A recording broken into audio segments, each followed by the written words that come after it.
résolution de l'exercice 1.6, petit 1. Nous devons évaluer les expressions suivantes. Dans l'énoncé, on nous dit que A et B sont des booléens. On va parler alors de A ou non A et B ou non B. On va alors utiliser l'algèbre de Boole. Pour utiliser l'algèbre de Boole, on va avoir besoin de quelques outils qui nous serviront à transcrire ça en expressions mathématiques et qu'on va pouvoir transformer plus facilement. Donc, en utilisant les outils algébriques vus plus tôt, on a réécrit l'expression E1 pour en faire cette fois-ci une équation mathématique qui sera plus facile à manipuler.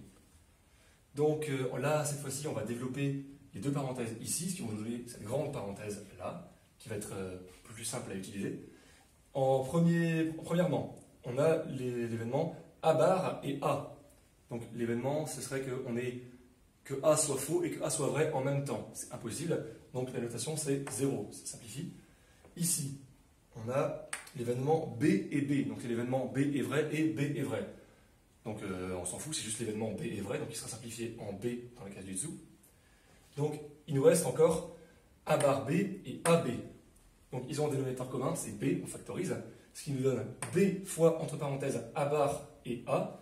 Et là, ça va pas se passer pareil qu'avec A bar et A, parce que là c'est A bar ou A. Donc c'est l'événement A est vrai et l'événement A est faux. Donc ça couvre la totalité des événements, donc ça vaut 1. Donc ça simplifie, ça disparaît juste, ce qui nous donne B.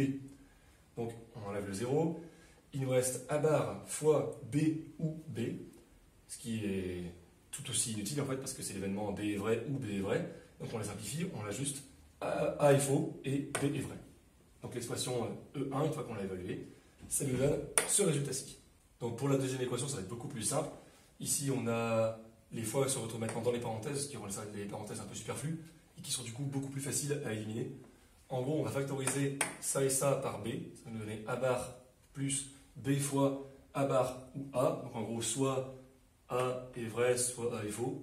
En gros, c'est vrai tout le temps, donc ça équivaut à 1, donc on peut l'enlever, ce qui nous donne A bar plus B. Donc E2 égale A bar plus B. Petit 2, dresser la table de vérité des expressions suivantes. On va commencer par E3, on fait encore une fois la conversion pour avoir de l'algèbre de Boole. On se retrouve avec A fois B bar fois, et cette fois-ci, A fois B, le tout bar. Donc toute la parenthèse est sous le nom, comme indiqué ici. Ça, c'est un cas assez intéressant, mais c'est très facile à traiter. En gros, dans l'identité remarquable, on peut scinder une barre en deux pour l'avoir non pas sur A fois B, mais sur A bar et B bar. Et dans ce cas-là, on change l'opérateur qui se trouve au milieu. Ça marche aussi avec un plus vers le fois. Donc on se retrouve avec ça à la barre du dessous.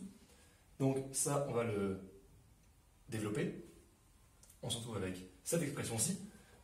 Dans la première partie, on a A fois A bar. On l'a déjà vu que A fois A bar, ça fait 0, parce que c'est la probabilité que A soit vrai et que A soit faux en même temps. Ça n'a aucun sens. Et ici, on a la probabilité que B bar soit vrai et que B bar soit vrai. C'est du superflu, on peut en retirer un. Ce qui nous donne A fois B bar. Donc la solution A fois B bar. Pour remplir la table de vérité, c'est très simple. On fait un tableau dans lequel chacune des lignes va faire chacune des possibilités possibles.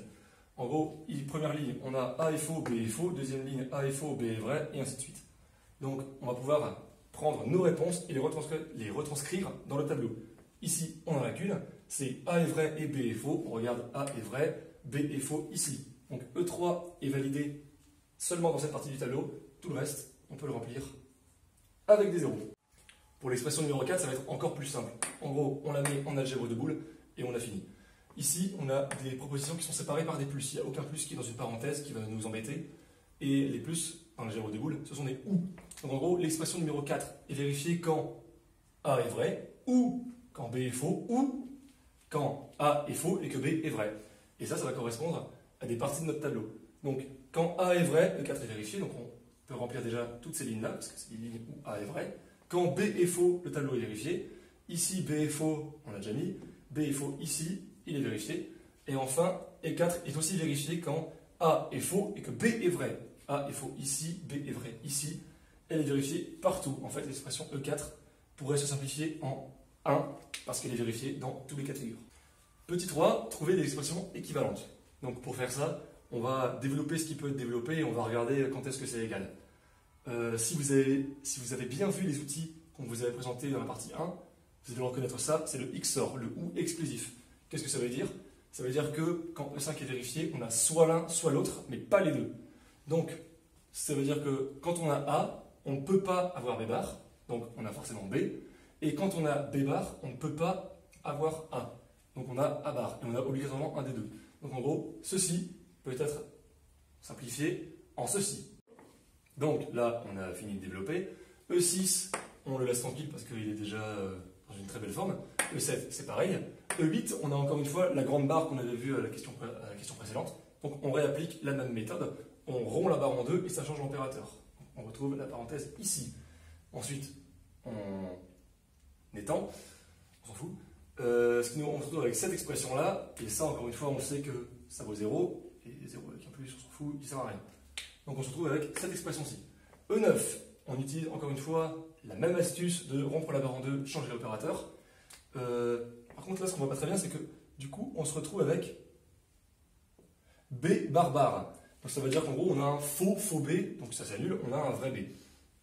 Et c'est... ouais, non, c'est bon.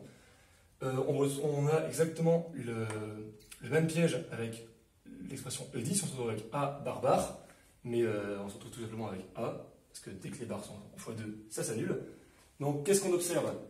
On observe que E8 ressemble à E10, qui ressemble à E6, tous de la même forme, et enfin E5 a exactement la même forme que E7, et ce qui nous laisse le E9 qui est tout seul. Voilà.